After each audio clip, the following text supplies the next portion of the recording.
great to be with so many friends. You know, I want to start by just acknowledging that this past week has been a difficult week here in Houston and here in Texas. And I'd like to start by asking all of us to recognize a moment of silence for Deputy Goforth, who was murdered in Houston in this past week.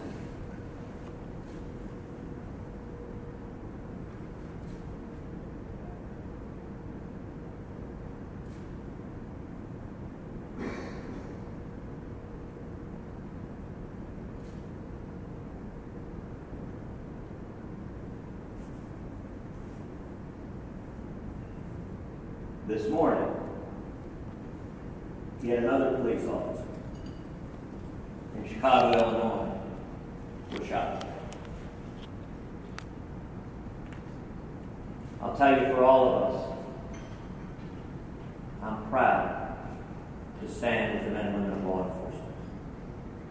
And I would encourage everyone here to take the time to thank a police officer, a firefighter, an EMS worker, to thank our first responders who rush into harm's way, who risk their lives to protect each and every one of us, and who are finding themselves under assault right now at an unprecedented level. And it is my hope that we as Americans come together and thank those heroes who stand and fight to keep us safe each and every day. I'm very glad to be introduced by my wife, Heidi. Many of you know Heidi very, very well. She's been on the board of this fine institution for a number of years. More than a few people have observed knowing Heidi that Ted can't be all bad. If somehow he convinced Heidi to marry him, it helps that she is, in fact, legally blonde. Years ago, I told her I was 6'5" and blonde. Please, nobody tell her the truth on that. And I'll tell you, Heidi is an amazing businesswoman. She is an incredible wife. She is a phenomenal mom. And she's my best friend in the whole wide world.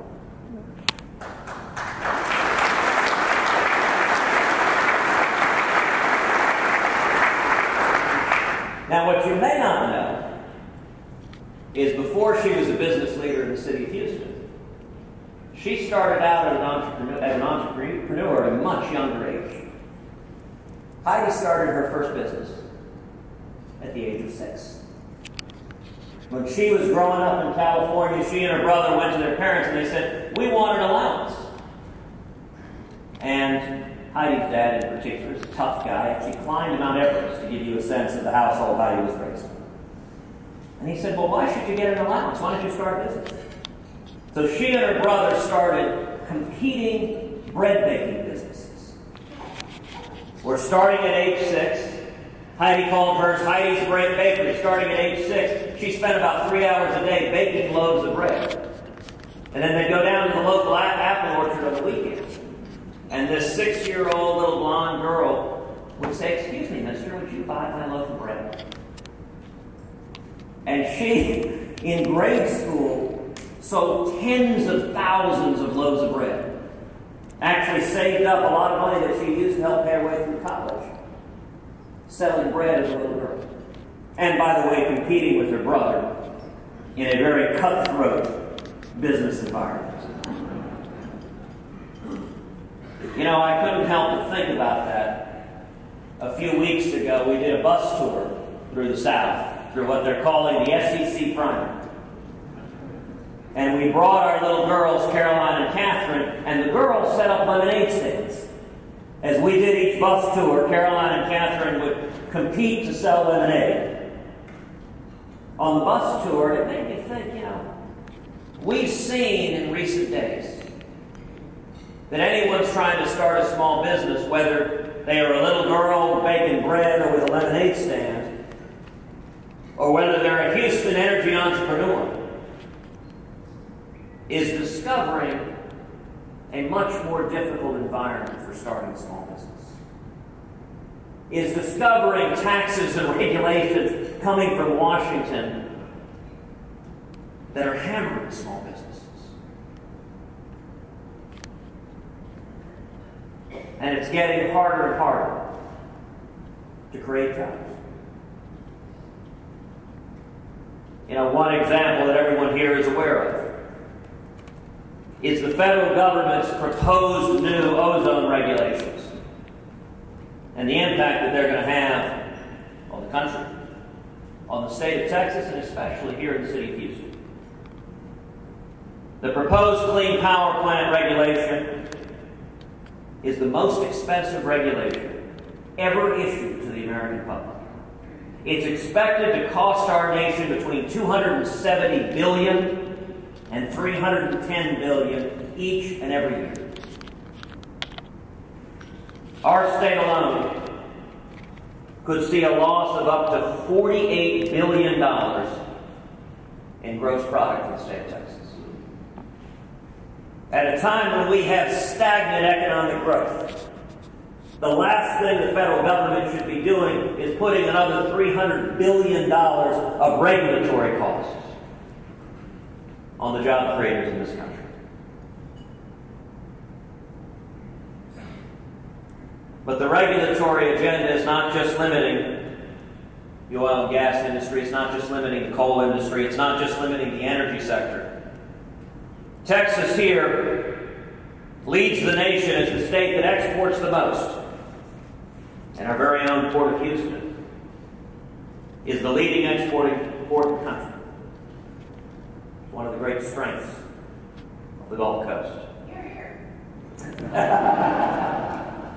It is responsible for roughly $500 billion in economic activity and supports more than 2.1 million jobs. And yet, the federal government, rather than facilitating the exports at the Port of Houston, is making it more difficult. The Port of Houston contributes roughly $100 million annually in taxes to the Harbor Maintenance Trust Fund. And although those taxes are supposed to be used exclusively for maintaining the ports, the Port of Houston only gets back about $30 million of that $100 million for maintenance and dredging activities. The money that goes into the fund from the Port of Houston should be returned to maintaining and dredging the Port of Houston.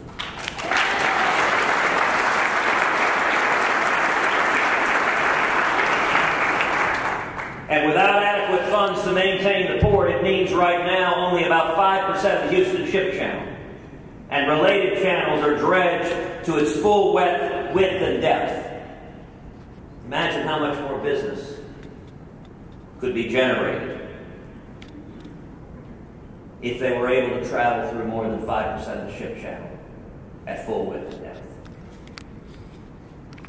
That's one of the reasons that I supported the Water Resources Development Act, which mandated that any increases in percentages of the Harbor Maintenance Trust Fund be devoted to actually maintaining our port.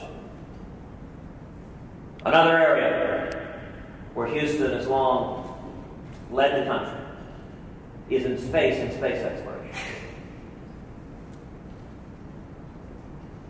One of the great privileges that I have serving in the Senate is that I'm the chairman of the Science and Space Subcommittee of the Senate Commerce Committee. And in that role, I introduced the Commercial Space Launch Competitiveness Act.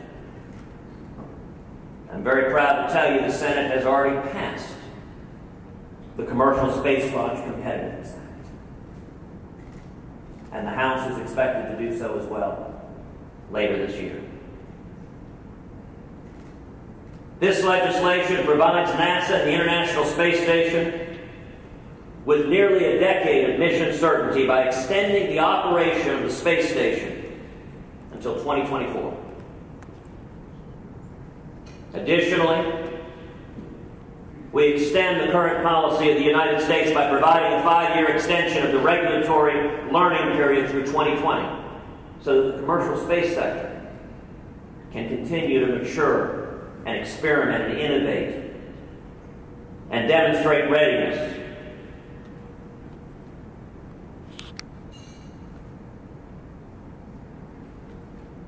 In addition, on the commercial space side, we're all very proud that Ellington Airport became the 10th U.S. airport and the second in Texas after Midland to be licensed by the FAA as a commercial spaceport.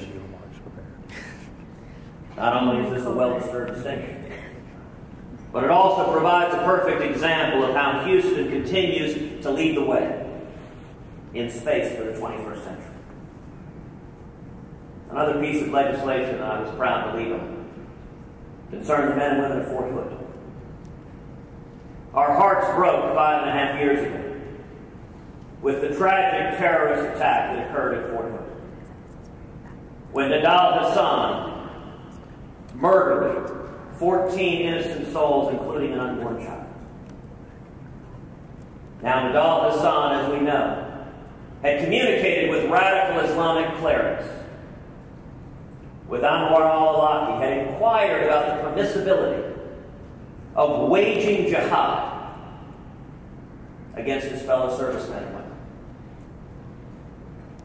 When Nidal Hassan walked through Fort Hood murdering his fellow soldiers, he cried out Anwar al-Awlaki as he pulled the trigger and killed those brave soldiers. And yet, inexplicably, the Obama Pentagon categorized that terrorist attack as workplace violence and accordingly denied those soldiers the Purple Heart.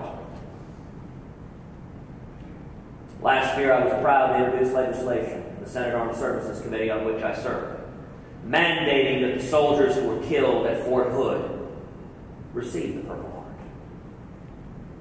The Obama Pentagon fought against that legislation, and yet I was very proud to receive the support of both Democratic senators and Republican senators on the Senate Armed Services Committee. We passed that legislation in December, and in April, finally, those heroes were awarded the Purple Heart. When I attended that ceremony, when I visited with the families, with the husbands and the wives, with the children, with the parents of the soldiers who were murdered, it was all I could say. To simply say, I'm sorry.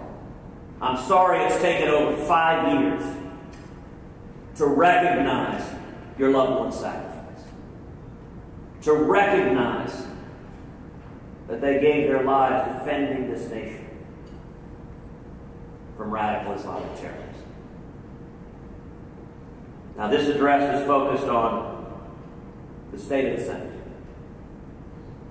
Heading forward in just over a week, the Senate will return. And the first two things on the agenda are likely to be major battles. The first major battle will be over the Iranian nuclear deal. In my view, this Iranian nuclear deal is nothing short of catastrophic. Indeed, I do not think there is a more important vote that any member of the Senate or any member of the House will cast than this upcoming vote on the Iranian nuclear deal. Anyone, I believe, who fairly and objectively examines the details of this agreement will be left with the unavoidable conclusion that this poses a profound threat to U.S. national security. If this deal goes through, three consequences will occur. The first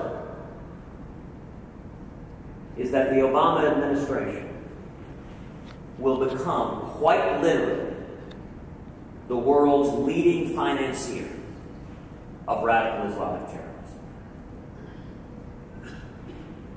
Now, in response to that, President Obama got very upset when I said that.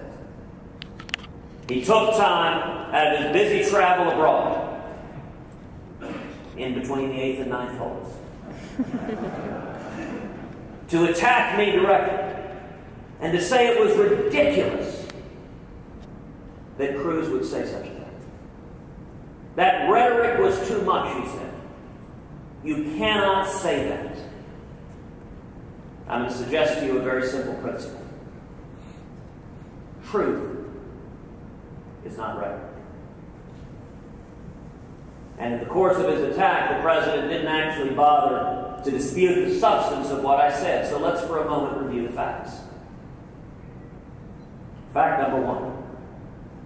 Iran is today the world's leading state sponsor of terrorism. Fact number two. If this deal goes through, over $100 billion will flow directly to Iran, to the Ayatollah Khamenei and to the mullahs. And fact number three, if that occurs, billions of those dollars will go directly to Hamas, to Hezbollah, to the Houthis, to radical Islamic terrorists across the globe, who will use those billions to murder Americans, to murder Israelis, and to murder Europeans. Those are the facts. And it makes no sense when you have a nation led by a theocratic zealot who pledges death to America, for us to allow $100 billion to go to fund the Ayatollahs carrying through on that promise. The second major consequence of this deal going through is that it abandons 4 American hostages languishing in Iranian prisons. Among those hostages are Pastor Saeed Abedin, an American citizen, sentenced to 8 years in prison in Iran for the crime of preaching the gospel. Sadly, this deal does nothing to free 4 American citizens, hostages in Iran. But the third consequence of this deal, and in many ways the most dangerous, is that it facilitates and accelerates Iran's acquiring nuclear weapons. There are elements of this deal that on their face are utterly indefensible. This deal provides, in effect, a 24-day notice period before any facility is inspected. Now, I would encourage any defender of this deal to articulate any coherent rationale for giving Iran a 24-day advance notice. You'll recall early on the president promised anytime, anywhere inspections. That's become 24 days advance notice. Imagine in the domestic law enforcement context. Imagine if Texas passed a law before any search warrant can be executed on a drug lord. That drug lord will get 24 days notice that the property needs to be searched. Now, that would be a rule designed to guarantee that every search comes up with nothing. I mean, even the dumbest drug lord on earth, with 24 days notice, would know enough to make sure there was nothing to find. But as ridiculous as that is, that's not the end of this so-called inspection regime. Because in that scenario, even after 24 days, you actually send in law enforcement to execute the search warrant. In this case, this deal doesn't send in American inspectors. It doesn't send in international inspectors. This deal trusts the Iranians to inspect themselves. Let me repeat that. This deal trusts the Iranians to inspect themselves. Let's go back to the drug dealer analogy. Have any of y'all seen the movie Scarface? This is the equivalent of law enforcement picking up the phone and calling Tony Montana and saying, "Hey, Tony, you got any drugs?" "I don't got no drugs." "Thank you, Tony." That is essentially the Iranian nuclear inspection regime. Now, some might say, well, what's the threat of that? While this agreement was being negotiated, in the middle of the negotiation, a senior Iranian general tweeted out to the world, the annihilation of Israel is non-negotiable. Apparently, that was not sufficient to back off our administration from continuing to negotiate this deal.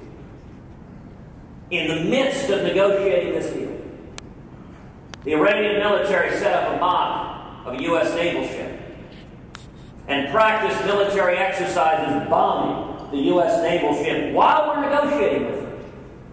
They're practicing bombing our naval ship. In the midst of negotiating this deal, the so-called supreme leader, the Ayatollah Khamenei, led thousands of Iranians in chanting death to America while they burned American and Israeli flags. And yet we continue to negotiate. There is a reason that Iran calls Israel the little Satan and America the great Satan. And I would note, by the way, to understand the magnitude of the threat, the single most dangerous thing Iran could do with a singular nuclear weapon is put it on a ship anywhere up and down the Atlantic or anywhere in the Gulf Coast and fire a missile straight into the air, up into the atmosphere. If you get high enough, it sets off what's called an EMP, an electromagnetic pulse, that would have the force to take down the electrical grid. If done from the Atlantic, the electrical grid on the entire eastern seaboard. That would take down banking and finance. It would take down the delivery of food and water and energy and transportation. On the entire eastern seaboard, one nuclear weapon. The projections are that the EMP, the result of that, would be tens of millions of Americans would die. We all remember the consequences of that horrible day on September 11th, 2001, when some 3,000 innocent souls were murdered. The potential threat of a single Iranian nuclear weapon detonated in the atmosphere above the United States is orders of magnitude greater. And if history demonstrates any principle, it is that if somebody tells you they want to kill you, believe them. Now, when we return in September, we're going to have a vote on this. Unfortunately, to defeat this deal in the Senate, we'll take 2/3 of the Senate and 2/3 of the House. The Senate, inexplicably, has given up its authority to ratify this as a treaty.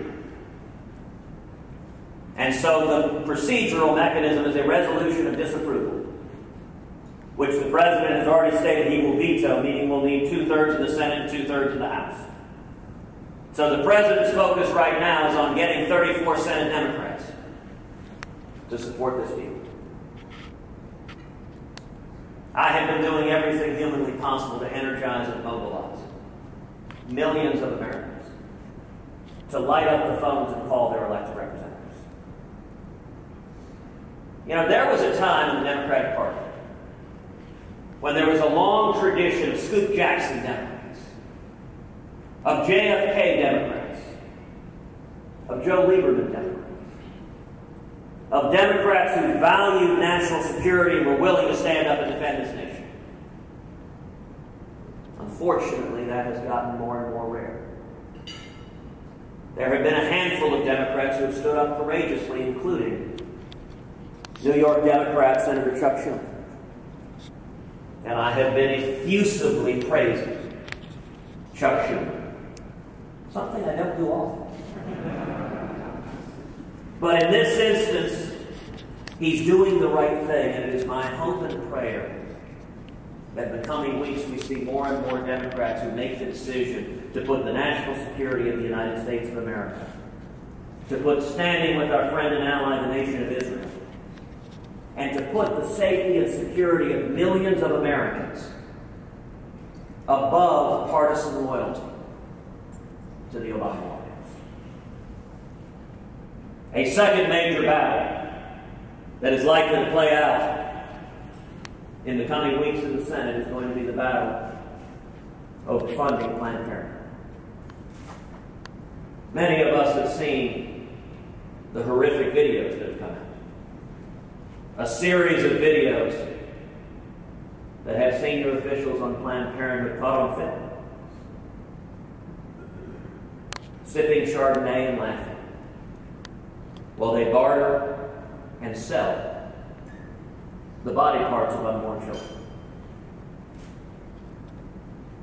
Those videos demonstrate what, by all appearances, is a pattern of criminal conduct. It is a federal criminal offense, a felony with 10 years jail term, to sell the body parts of unborn children.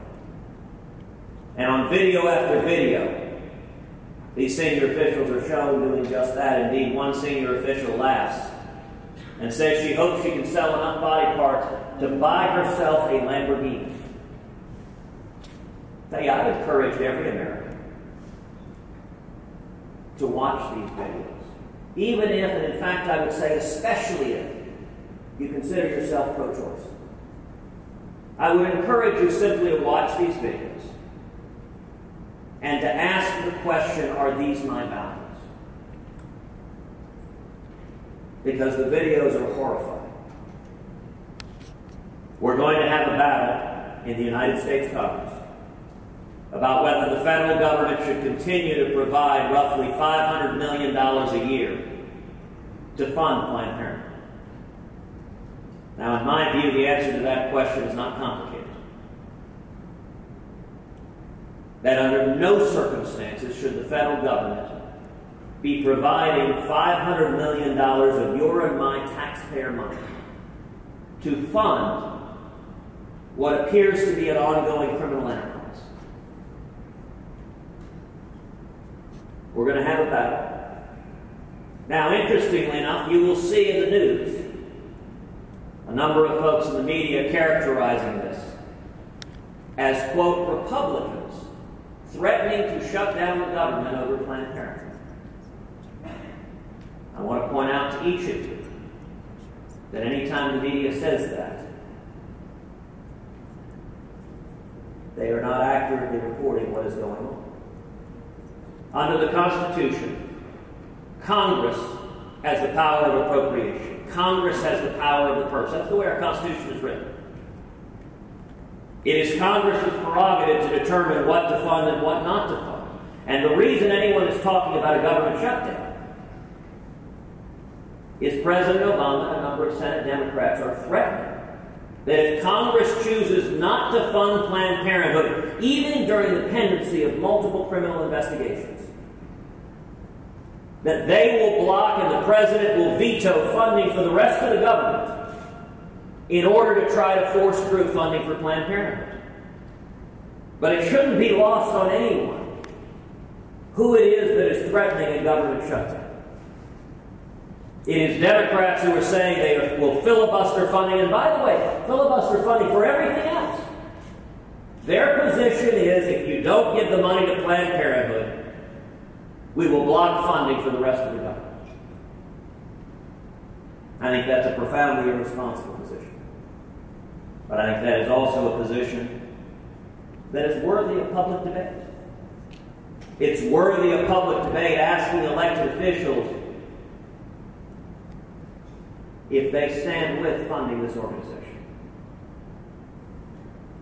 A third question going forward that is going to be debated at considerable length is the question of regulatory reform. My number one priority in the Senate from day one has been economic growth. And the reason is simple. Economic growth is the top priority of the men and women in this room. And it's the top priority of 27 million Texans across this country. Economic growth is foundational in every other challenge we have. Whether it is turning around unemployment or raising the stagnant median wages, whether it is finally tackling and turning around our debt and deficit so that we are no longer bankrupting our kids and grandkids, whether it is rebuilding our military, to address the reality that the world has gotten to be a much more dangerous place. Or whether it is reforming Social Security and Medicare to strengthen and preserve those vital bulwarks of our society. With growth, we can do all of it. Without growth, we can't do anything. If you look at the federal budget, there are a lot of people here who are numbers people who are used to looking at a P&L statement. If you look at the federal budget, there is only one first-order variable that impacts the federal budget, that is economic growth. Since World War II, the economy has grown on average 3.3% a year. There are only 2 4-year periods where growth averaged less than 1% a year. 1978 to 1982, coming out of the Carter administration, and 2008 to 2012, where growth averaged 0.9% a year. If we're going to turn this country around, we've got to get back to historic levels of growth, 3, 4, 5% growth. Suddenly the federal budget transforms. And it's worth noting why there's a double whammy with growth. When you have booming growth, millions of people go off unemployment, go off disability, go off food stamps. So expenditures go down. But at the same time, those same millions of people that get jobs, they begin paying in taxes, revenues go up as they're providing for their own families. It's a double win. And where does growth come from? Growth comes from the private sector. It comes from the men and women in this room. It doesn't come from government, it comes from entrepreneurs risking capital to meet a need. But government is very, very effective at screwing up. You know, I'm proud to be a Houstonian. I think Houston is the most entrepreneurial big city in this entire country. This is a room of people who know how to create jobs. If you look historically, every time we pursued out-of-control spending and taxes and regulations, the result has been stagnation and misery and malaise. And every time we pursued tax reform and regulatory reform, the result has been incredible economic growth. That was true in the 1920s under Calvin Coolidge. It was true in the 1960s under JFK. And it was true in the 1980s under Ronald Reagan. Tax reform, we spend roughly $500 billion a year on tax compliance. On lawyers and accountants, all deadweight loss. That's roughly the budget of our entire military. Wasted complying with a burdensome federal tax. We need fundamental tax reform, and ideally, we need to pass a simple flat tax, where every American can fill out his or her taxes on a postmark. And when it comes to regulatory reform, every one of you deals with the growing burdens from the alphabet soup of regulatory agencies in Washington. I'm reminded a few years ago when I was out in West Texas. I asked folks there, I said, what's the difference between federal regulators and locusts? I said, well, the thing is, you can't use pesticide on the regulators.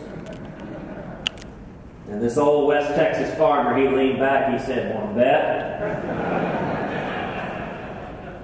If we want to unchain growth, we pull back the oppressive regulations from the EPA, the CFPB, the Department of Labor, all of Washington that is crushing jobs. And we unchain small businesses that generate 2/3 of all new jobs. And let me point out, by the way, when it comes to regulatory reform, you know, if you look to this administration and its abuse of executive power, what it has done that is fundamentally problematic is intruding into the Article I authority of Congress, the lawmaking authority of Congress. Under the Constitution, the President doesn't have the authority to make law, to change law, or ignore law. That being said, under Article II of the Constitution, All executive power is vested in the president. If you look at the regulatory state, the burdens that are coming from the career bureaucrats, those represent over the years the efforts of Congress to intrude on the executive power. We have never seen a president of the United States willing to use the full Article II authority of the presidency to go after the regulatory state to dramatically reduce the burdens, the job-killing burdens coming from the regulatory state, and to unchain the free market entrepreneurial abilities of the men and women in this room and of small businesses all across this country. In my view, what should Republican leadership and Congress be focused on in the next 18 months? It should be tax reform and regulatory reform, reducing the burdens on small businesses and job creation. And I'll close with this observation. There's no better place to start than energy. I've introduced legislation in the Senate called the American Energy Renaissance Act. It is the most comprehensive, the most aggressive, the broadest energy legislation submitted in Congress that would reduce dramatically the federal barriers of allowing the private sector to generate jobs. It would prohibit the federal government from regulating fracking, leaving any and all regulation of fracking to the states who are perfectly capable of handling that issue. It would build the Keystone Pipeline and dramatically reduce the barriers on building new pipelines. It would dramatically reduce the regulatory barriers to building new refineries, to upgrading existing refineries. It would end the war on coal. It would end the federal government's ongoing policy of subsidizing one energy sector at the expense of another, but rather go to an all-of-the-above approach where you don't have federal government picking winners and losers. It would lift the export ban on crude oil, which is dramatically harming America. It is even more so harming Texas. And if you contrast it with Iran, we are right now, if the president's deal goes through, lifting sanctions on Iranian oil while imposing sanctions on American oil because the export crude ban is effectively sanctions on oil developed here. And it would dramatically facilitate the export of liquid natural gas as well. If we get the federal government out of the way, the American energy renaissance we're experiencing has the potential to generate millions of high-paying jobs. And not just jobs in the energy sector, but we can bring back manufacturing. We can bring back heavy manufacturing, bring back industries like the steel industry, and compete with foreign nations like China, not based on low-cost labor. Lord knows we don't want to compete based on low-cost labor, but compete based on abundant energy reserves here at home. That's the kind of leadership we need, I believe, in Washington. That's the kind of leadership it is my hope that we will see in both houses of Congress, focusing on common sense policies to bring back jobs and growth and opportunity.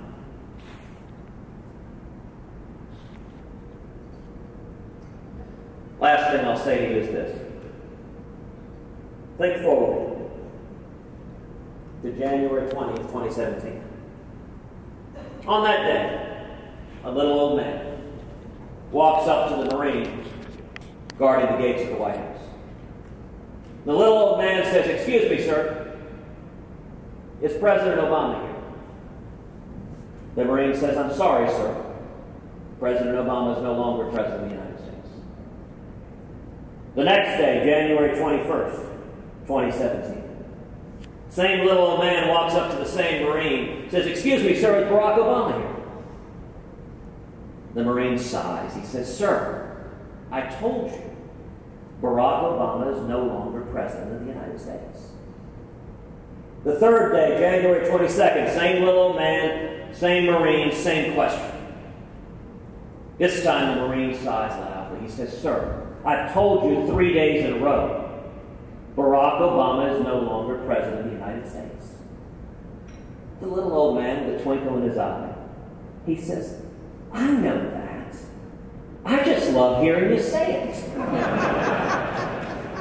And the Marine salutes and says, "See you tomorrow, sir." Thank you very much, and God bless.